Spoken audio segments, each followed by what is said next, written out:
आपको अपनी इस रिपोर्ट के जरिए समझाते हैं कि ये पूरा घटनाक्रम आज किस तरह से आगे बढ़ा, कैसे रविवार की ये दोपहर आज हमने देखा कि अचानक अजित पवार ने सबसे बड़ी बगावत रच दी चाचा शरद पवार के खिलाफ।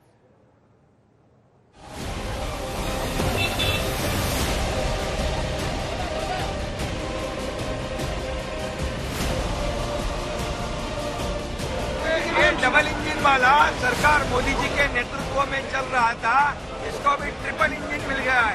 ये बुलेट ट्रेन की गति से भागेगा। अजित पवार के पाला बदलने के बाद सरकार की रफ्तार कितनी तेज होगी ये तो भविष्य में पता चलेगा, लेकिन जिस रफ्तार से महाराष्ट्र में सियासी घटनाक्रम बदला उसकी रफ्तार तो बुलेट ट्रेन से भी तेज निकली। माझी कामे निष्ठापूर्वक व शुद्ध बुद्धीने पार पाडी। करीब 1 घंटे के वक्त में अजित पवार ने नेता विपक्ष से प्रदेश से उप मुख्यमंत्री का पद संभाल लिया। शपथ ग्रहण के बाद चाचा शरद पवार को एक और झटका दे दिया। हमारे साथ सभी विधायक है और हमारे साथ सभी पार्टी के लीडर है, सभी का हमें आशीर्वाद है। तो अब सवाल ये है कि कैसे शरद पवार जैसे बड़े सियासी दिग्गज को अपनी ही पार्टी में इतनी बड़ी बगावत की भनक तक नहीं लगी। क्या महाराष्ट्र की राजनीतिक उठापटक पहले से ही पूरी तैयारी के बाद की गई थी?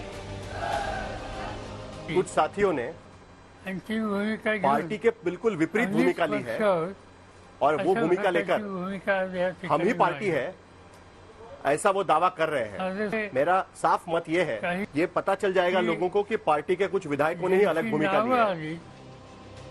क्योंकि शरद पवार के पुणे में मौजूदगी के दौरान अजित पवार ने अचानक पार्टी नेताओं की बैठक बुलाई। बताया गया कि बैठक में नए प्रदेश अध्यक्ष के नाम पर चर्चा होगी। एनसीपी की कार्यकारी अध्यक्ष सुप्रिया सुले भी बैठक में मौजूद थी, लेकिन अचानक ही वो बैठक के बीच से निकल गई। सुप्रिया सुले के बैठक से बाहर आते ही वो खबर सामने आई जिसने हर किसी को हैरान कर दिया। शरद पवार के समर्थकों के साथ साथ महाविकास अघाड़ी के नेताओं को भी परेशान कर दिया, क्योंकि बैठक से निकलकर अजित पवार सीधे समर्थकों के साथ राजभवन पहुंचे और एनसीपी के 17 विधायकों की मौजूदगी में उप मुख्यमंत्री पद की शपथ ले डाली। वैकासमता उन्नत राखी मी महाराष्ट्र राज्याचा उपमुख्यमंत्री म्हणून। बड़ी बात यह भी है कि शपथ ग्रहण के दौरान एनसीपी के दूसरे कार्यकारी अध्यक्ष प्रफुल्ल पटेल भी राजभवन में ही मौजूद थे। ऐसे में सवाल ये भी है कि क्या भतीजे अजित पवार के इस दांव से शरद पवार अकेले पड़ गए हैं, और अगर वाकई ऐसा है तो अब पार्टी पर दावेदारी के लिए शुरू हो रही लड़ाई में वो क्या करेंगे? महाराष्ट्र में महाविकास अघाड़ी के नेता इस घटनाक्रम पर सवाल उठा रहे हैं। आने वाले दिनों में ऐसे कदम को बीजेपी के लिए नुकसानदायक बता रहे हैं। आणि लोकांचा ह्या सगळ्याला अजिबात पाठिंबा नाही। जे शिवसेनेच्या बाबतीत घडवलं त्यालाही पाठिंबा नाही, जे राष्ट्रवादीच्या बाबतीत घडवलं गेलंय त्यालाही पाठिंबा नाही। त्याच्यामुळे भविष्यामध्ये आम्ही सगळे एकत्र राहून निवडणुका लढू। कर्नाटक में जिस तरह से वो हारे हैं उससे भी ज्यादा बहुमत से यहाँ महाराष्ट्र विकास आघाड़ी सरकार चुनाव जीतने जा रही है, तो इनके पास कोई विकल्प नहीं था सिवाय इसके कि पार्टी को तोड़ दे। हालांकि महाराष्ट्र के मंत्री दावा कर रहे हैं कि अजित पवार के साथ आने से सरकार और तेजी से विकास करेगी। विकास के जरिए महाराष्ट्र की जनता एक गठजोड़ का समर्थन करेगी। अब काम स्पीड में चलेगा। अभी ट्रिपल इंजन गाड़ी हो गई है, बीच में भी इंजन है, आगे भी इंजन है और पीछे भी इंजन है। चलो। बीते दिनों जब शरद पवार ने प्रफुल्ल पटेल और सुप्रिया सुले को कार्यकारी अध्यक्ष बनाया, उसके बाद से ही माना जा रहा था कि अजीत इस फैसले से खुश नहीं है। इस दौरान अजित पवार ने भले ही खुलकर कुछ नहीं कहा, लेकिन साफ है कि उन्होंने अपना मन बना लिया था, जिसका असर अब महाराष्ट्र की सियासत में दिखाई दिया है। 1 घंटे में अजित पवार ने महाराष्ट्र की पूरी सियासत को पलट कर रख दिया है। साहिल जोशी, दीपेश त्रिपाठी और ऋत्विक भालेकर, मुंबई आज तक। दरअसल एनसीपी में काफी पहले से टकराव की स्थिति थी, तभी तो मई के महीने में शरद पवार ने अध्यक्ष पद से इस्तीफा दिया। बाद में माना गया कि ये पवार का शक्ति प्रदर्शन करने का स्टाइल था। इसके बाद शरद पवार ने किसे बनाया कार्यकारी अध्यक्ष? प्रफुल्ल पटेल और बेटी सुप्रिया सुले को, दोनों को कार्यकारी अध्यक्ष बना दिया। तभी से अजित पवार नाराज नजर आ रहे थे। आपको बताते हैं वो टकराव जिन्होंने शरद पवार और अजित पवार के बीच इतनी बड़ी खाई बना दी कि भतीजे ने बगावत कर दी। महाराष्ट्र की सियासत में पावर गेम पलटने के बाद जब शरद पवार जवाब देने के लिए मीडिया के सामने आए तो सबसे पहले उन्होंने हाल ही में भोपाल में दिए गए पीएम मोदी के बयान का जिक्र किया और इसके जरिए पार्टी में बगावत करने वालों के साथ बीजेपी पर भी हमला बोल दिया। आनंद है एनसीपी इस भ्रष्टाचार में शामिल है, ये जो आरोप उन्होंने किया था। मंत्रिमंडळामध्ये राष्ट्रवादी काँग्रेस मुझे खुशी है काही कि आज सहकाऱ्यांना त्यांनी शपथ दिली। एनसीपी के कुछ सहकारी याचा अर्थ उनको शपथ दी गई है। त्या संबंधीचे इसका त्यांनी अर्थ- केलेले आरोप हे वास्तव नव्हते। इसका मतलब ये कि जो मोदी इस मामले में जो आरोप कर रहे थे पक्षाला वो वास्तविकता से दूर थे ज्यांच्याबद्दल त्यांनी आरोप केले होते त्या सगळ्यांना मुक्त केलं और इस सब की वजह से त्याबद्दल मी पहिल्यांदा इन आरोपों से प्रधानमंत्र्यांचा प्रधानमंत्री मोदी ने आभारी आहे। मुक्त किया है। तो क्या शरद पवार ये बताने और जताने की कोशिश कर रहे हैं कि अजित पवार के साथ साथ जो भी नेता शिंदे सरकार में शामिल हुए हैं दरअसल वो भ्रष्टाचार के मामलों में जांच से डरे हुए हैं? शरद पवार का इशारा कुछ भी हो, लेकिन इससे भी बड़ी बात तो ये है कि पार्टी में जो टूट हुई है उसका खाका एक दिन या एक घटना से तैयार नहीं हुआ है, बल्कि बीते 2-3 महीने से एनसीपी में लगातार उठापटक का दौर चल रहा है।